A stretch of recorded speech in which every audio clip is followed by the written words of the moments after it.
Welcome to our lead-based materials and asbestos awareness training. Today, we'll cover how these materials impact health, the regulations that guide their management, and best practices for handling them safely.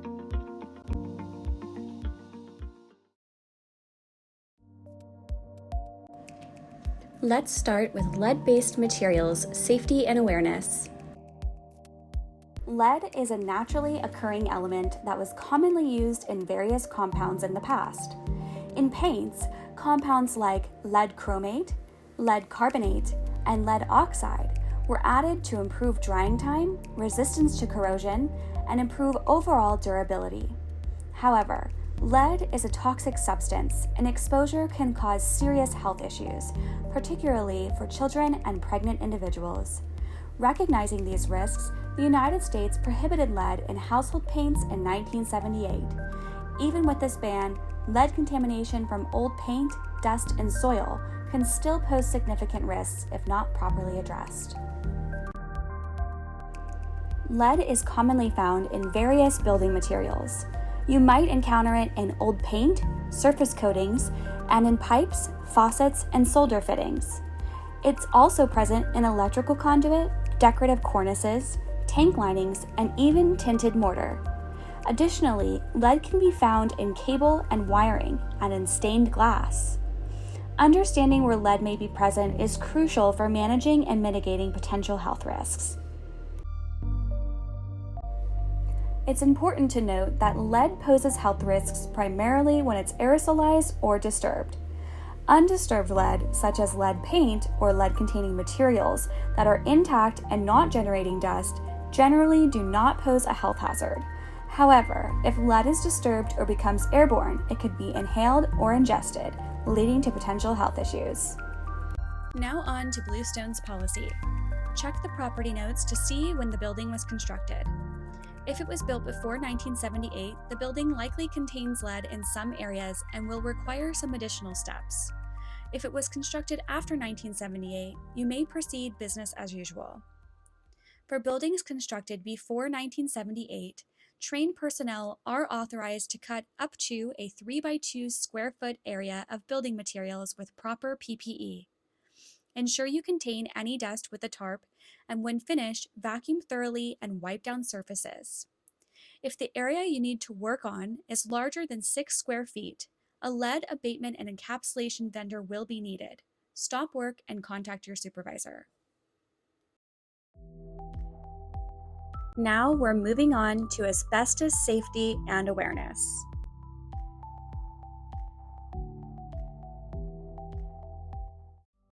What is asbestos? Asbestos is a group of naturally occurring minerals known for their heat resistance and strength. It's used in various building materials but can pose serious health risks if fibers become airborne and are inhaled. Asbestos isn't fully banned in the US, but it is highly regulated. The EPA and agencies like Oregon OSHA control its use, banning some products while allowing others under specific conditions. It's mainly found in older buildings with strict rules for handling and disposal. Asbestos refers to 6 types of naturally occurring minerals. When we talk about types of asbestos, we often distinguish between friable and non-friable. It's crucial to understand that these terms don't indicate different types of asbestos. Rather, friable means easily crumbled.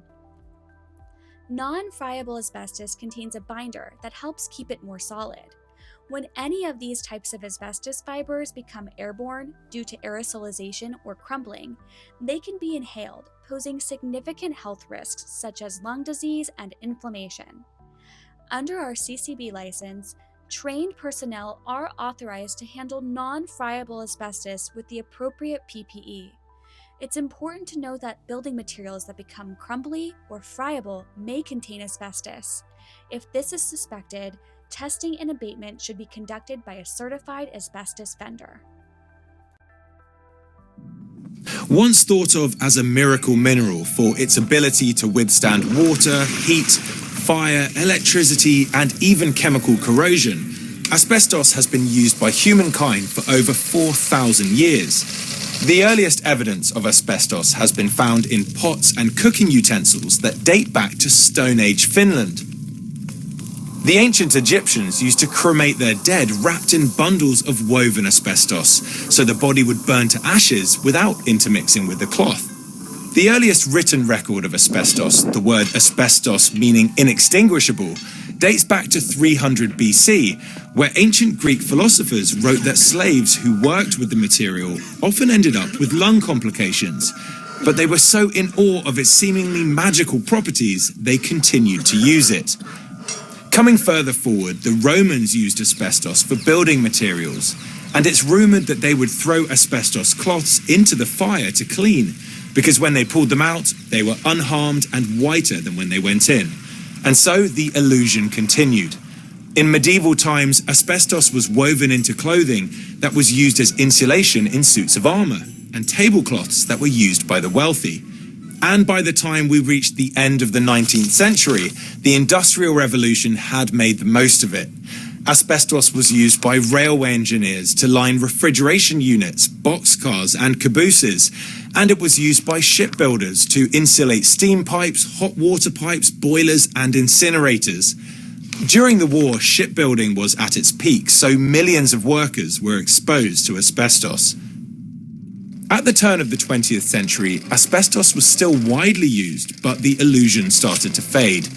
Researchers started looking into the amount of deaths and lung problems that were suffered by people in asbestos mining towns, especially as many people were dying at young ages. Then, in 1924, the first diagnosis of asbestos-related disease was made. The woman died at age 33 after working with asbestos for 20 years. The first asbestos-related laws were passed in 1931, which intended to increase ventilation for workers and make asbestos-related diseases inexcusable. But asbestos companies continued to use it in manufacturing and construction, with little care for their workers. They did their best to cover up the health risks, and this worked well enough for a while. As time went on, the risks to health were becoming clearer, and certain types of asbestos were even banned. Yet the 1970s and 80s still saw a few large asbestos companies moving the manufacture of their product to lower-income countries, so they could continue operating without so much scrutiny. Finally, the last type of asbestos was banned in the UK in 1999. And here we are, present day. Asbestos proved itself too good to be true. And even though this problem is a historical one, it's also a current one, because people who were exposed decades ago are still at risk of asbestos-related disease. The truth is that occupational exposure to asbestos is responsible for around 107,000 global deaths a year. That's 293 people dying every day due to exposure. As we know now, asbestos has been used for thousands of years. Though by the mid-20th century, concerns about health risks associated with asbestos exposure began to emerge. Studies linked asbestos to serious health conditions, such as asbestosis, lung cancer, and mesothelioma.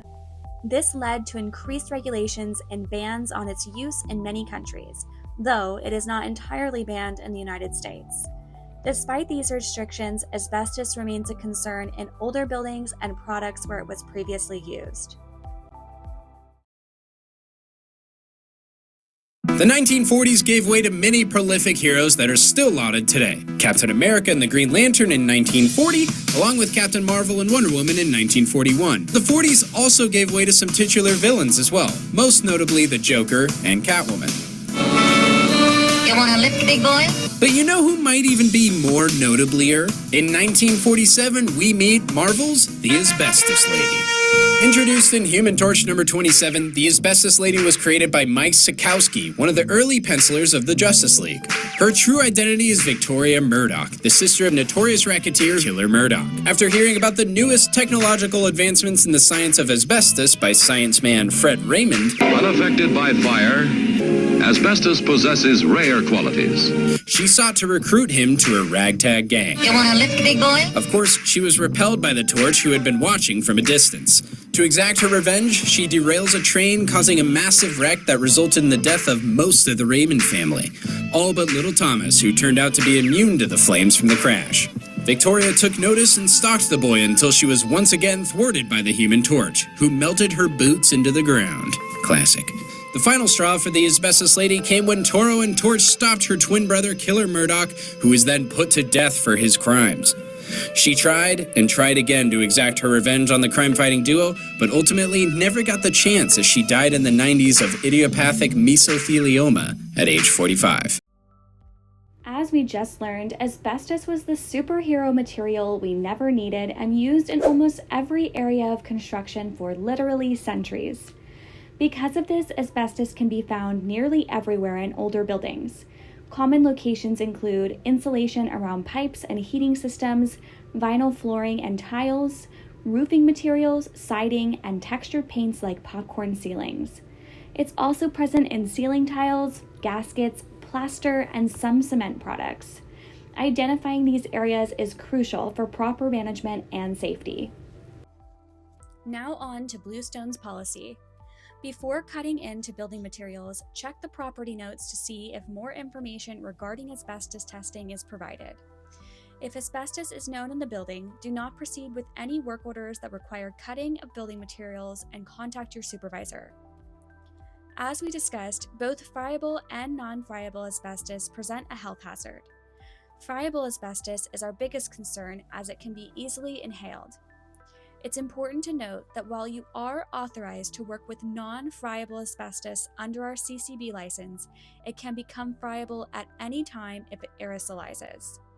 Therefore, when you are handling non-friable asbestos, you must use eye protection, gloves, and an N95 respirator.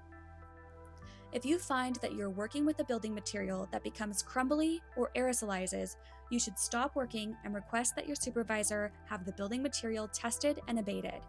No Bluestone personnel are authorized to test or abate asbestos.